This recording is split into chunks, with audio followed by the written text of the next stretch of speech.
My self doctor Deepak Singh. Candida infection या थ्रस या candidiasis, यह इन्फेक्शन एक फंगल इन्फेक्शन है जो मोस्ट कॉमन, यह भी फंगस इन्फेक्शन बॉडी पे अटैक करता है। ये क्यों हो जाता है फंगस इन्फेक्शन, ऐसे बात करते हैं हम लोग। यह कैंडिडा इन्फेक्शन या कैंडिडियासिस बॉडी के किसी भी पार्ट पे हो सकता है, लेकिन मोस्ट कॉमन यह म्यूकस मेम्ब्रेन, जहाँ जहाँ म्यूकस मेम्ब्रेन होता है ना, वहाँ पे मोस्ट कॉमन होता है। जैसे ओरल कैविटी में, ओरल कैविटी में इसको ओरल थ्रस बोलते हैं। ये मोस्ट कॉमन होता है कैंडिडियासिस, जो बच्चों में होता है हाइजीन कमजोर होने के कारण। एडल्ट में होता है दूसरे किसी कारण से। दूसरा होता है आपको कैंडिडियासिस थ्रोट में, थ्रोट में जिसको फेरेंजियल थ्रस बोलते हैं। तो फेरेंजियल थ्रस भी एक यह डिजॉर्डर होता है जिसमें इम्यूनिटी कमजोर होने के कारण यह थ्रस डेवलप कर जाते हैं या कैंडिडियासिस होते हैं।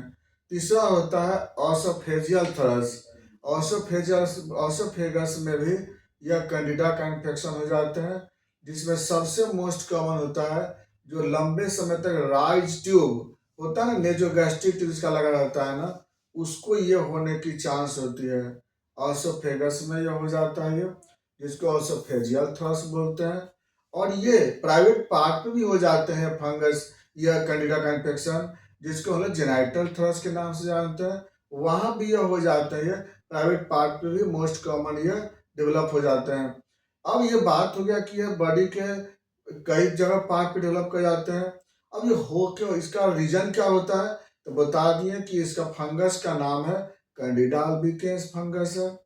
अगली पॉइंट होता है, ये जो फंगस होता है किन लोगों को ज़्यादा होता है, जिन लोगों का इम्यूनिटी कमज़ोर होता है, जो हाइजीन मेंटेन नहीं रखते हैं, जिनका इम्यूनिटी कमज़ोर होता है, जो डायबिटिक मेलाइटस के पेशेंट होते हैं, जो इम्यूनोसप्रेसिव ड्रग्स लेते हैं, जिनको इम्यूनोसप्रेसिव वायरस के इन्फेक्शन होते हैं, उन लोगों को यह इन्फेक्शन, यह तरह के इन्फेक्शन ज़्यादा होते हैं। ये बहुत मोस्ट कॉमन उसको अटैक करता है।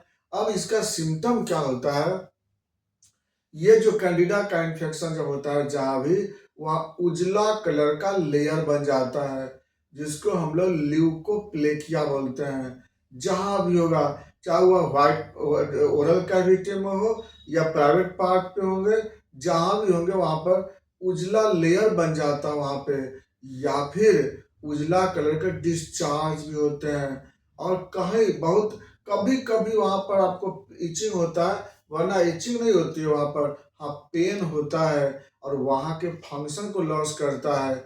जैसे माउथ में होगा तो टेस्ट को कमजोर कर देंगे, टंग मूवमेंट में प्रॉब्लम आ सकते हैं, थ्रोट में होगा तो थ्रोट में इरिटेशन होगा, वॉइस में चेंज हो सकते हैं, ऑसोफेगस में होगा तो खाना निगलने में दिक्कत हो सकती है, डिस्फेजिया या ओडाइनोफेजिया डेवलप कर सकते हैं।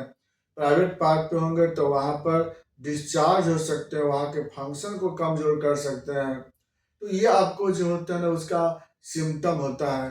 अगली आती है इसमें कॉम्प्लिकेशन। कैंडिडा अल्बिकेंस की वजह से क्या हो सकता है, वहाँ पर नेक्रोसिस हो सकते हैं, सेल डेथ कर सकते हो वहाँ पे, वहाँ के नर्व इंजरी हो सकते हैं, वहाँ पे इरिथ्रोप्लेकिया हो सकते हैं। कभी कभी तो कैंसर भी डेवलप हो जाता है, खास करके प्राइवेट पार्ट पे होते हैं ना, तो वहाँ इरिथ्रोप्लेकिया हो जाते हैं। तो ये कैंडिडा अल्बिकेंस का वहाँ पर ये सब कॉम्प्लिकेशन होता है। अब बात करते हैं इसको पता कैसे लगाएंगे हम। एक तो सिम्टम से पता लगाते हैं कि वहाँ पर जहाँ भी आपको कैंडिडा का इन्फेक्शन होगा, वहाँ उजला कलर के लेयर बन जाते हैं या डिस्चार्ज होते हैं, तो सिम्टम से आप इसको देख सकते हैं। लेकिन ऐसे पता लगाना होगा तो माइक्रोस्कोप से देख सकते हैं, जहाँ पे डेवलप है वहाँ से थोड़ा सा स्वाब निकाल के अब माइक्रोस्कोप पे देख सकते हो कि रियल में कैंडिडा ही तो है। क्योंकि ऐसा ना हो कि उजला कलर के लेयर कुछ और चीज़ के हो और दवा हम खा रहे हैं फंगस के। तो इसीलिए बता रहे हैं कि कम से कम यह क्लियर होना चाहिए कि जो उजला कलर के लेयर हैं, जो ल्यूकोप्लेकिया है, वो कैंडिडा ही है। क्योंकि कई बार किसी केमिकल रिएक्शन के कारण, इंजुरी के कारण भी व्हाइट कलर के लेयर बन जाते हैं। तो कहीं मिस डायग्नोसिस ना हो जाए और मिस ट्रीटमेंट ना हो जाए, इसलिए उसका कंफर्म होना जरूरत है। ऐसे हम लोग तो डायरेक्ट देख करके या फिर उसको व्हाट्सएप पे अगर फोटो मिलता है तो उसको देख करके हम लोग बता देते हैं इसको कि किस तरह के वहाँ पे इन्फेक्शन है। अब इसको बीच बीच में ब्लड शुगर का भी जांच कराते रहना चाहिए।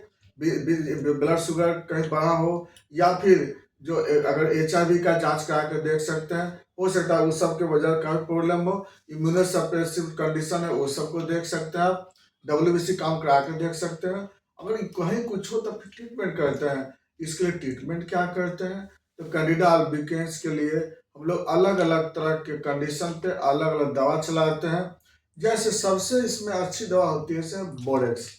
बोरेक्स 30 पावर में 5 बूंद उसको सुबह, 5 बूंद शाम, आधे कप पानी के साथ उसको लेना चाहिए और ये आपको बहुत बेनिफिट होगी। 10 दिन के बाद क्या करते हैं हम लोग, इस 30 पावर को हम लोग ये दो बार की जगह एक बार चलाते हैं। फिर उसके 10 दिन के बाद फिर क्या करते हैं, 200 पावर में हम लोग एक दिन बीच करके पेशेंट को देते हैं। तो देखो देने का तरीका फिर पेशेंट बाय पेशेंट भी अलग अलग होता है। दूसरा मेडिसिन इसमें आते हैं पेट्रोलियम। पेट्रोलियम इसमें चलाते हैं हम लोग 30 पावर में। इसको हम लोग एक बार ही यूज करते हैं, दोपहर के समय आप मरीज को दे सकते हैं। तीसरे नंबर पे क्या करते हैं हम लोग, वहाँ पर कहीं भी होता है, जैसे ओरल कैविटी से लेकर कहीं भी होता है, तो कोई अच्छा मदर टिंचर जैसे कंडूरांगो मदर टिंचर या इचनेसिया मदर टिंचर से वॉश करते हैं। यह हम लोग इसके बाद और भी तरह के मेडिसिन देते हैं, डिपेंड करता है उसके कंडीशन पे दवा चलता है और अलग अलग तरह दवा देते हैं। आपको अगर इसमें कोई कंडीशन हो, आप हमें व्हाट्सएप पे डायरेक्ट फोटो भेज सकते हैं या डायरेक्ट आप ऑफलाइन आप आकर दिखा सकते हैं। ये था कैंडिडियासिस, बाकी बात करें नेक्स्ट वीडियो में। Thanks for watching.